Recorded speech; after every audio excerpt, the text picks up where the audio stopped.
If you've been wondering how to actually use tofu, then this is going to be the video for you. We've got 3 amazing, simple, and delicious tofu recipes that will change your opinion on tofu for good. Alrighty friends, tofu, ricotta, and spinach rolls. These are a fantastic snack. So you're going to preheat your oven at 200 degrees Celsius. You're going to crumble up 250 grams of firm tofu. Put in 3 tablespoons of nutritional yeast, 2 tablespoons of lemon juice, and some salt. You're going to blitz that up, and that texture is going to be crumbly, and it's perfect. You can use this tofu ricotta in so many different recipes. In this rolls recipe, it's going to be great. So then you're just going to cut up 1 brown onion, chuck that in with your tofu ricotta. You're going to chuck in 2 handfuls of spinach, a couple garlic cloves, some rolled oats, 1 cup of rolled oats, and half a cup of breadcrumbs. Then you're going to grate 1 carrot and chuck that into your mixture as well. Blitz it up, and you're going to have your filling texture right there, high in protein and so flavorsome. So then you're going to have couple sheets of puff pastry. You're going to line your mixture onto one side of the puff pastry, fold it over, and then cut it into slices. What is fantastic about this recipe, you can finish up at this stage and chuck these into the freezer for a couple months. Otherwise, we are going to chuck these delicious spinach and ricotta rolls into the oven for 20 to 30 minutes until lightly browned.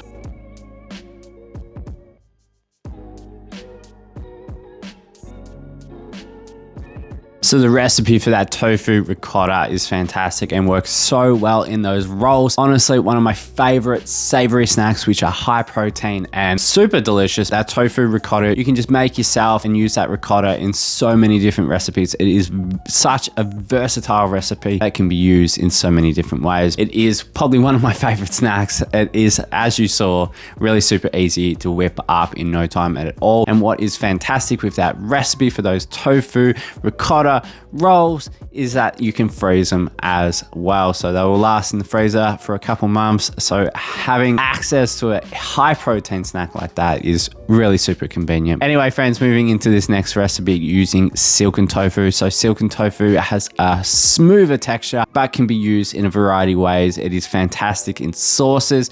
You can have it by itself. It has a really nice smooth texture, but once again high in protein and a fantastic source of so many other vitamins. But this Tzatziki recipe is honestly going to blow your mind, and Greek souvlaki's are back on the table with this recipe. This Tzatziki recipe is honestly going to blow your mind using silken tofu this time. So we've got 300 grams of silken tofu. It has a fantastic texture and can be used in a variety of ways, including sauces. So it gives it a much creamier texture, and you could even eat it by itself. It is that fantastic. But anyway, we're going to chuck it into a blender with 1 tablespoon of lemon juice, 1 tablespoon of white wine vinegar, some salt and pepper to taste, a couple garlic cloves in there. You can adjust this depending on your garlic tolerance. But then you're going to blitz that up to get that creamy texture. And then we're going to add in 2 tablespoons of olive oil, 1 cup of cucumber diced up, and then 1 tablespoon of dill, having fantastic tzatziki there.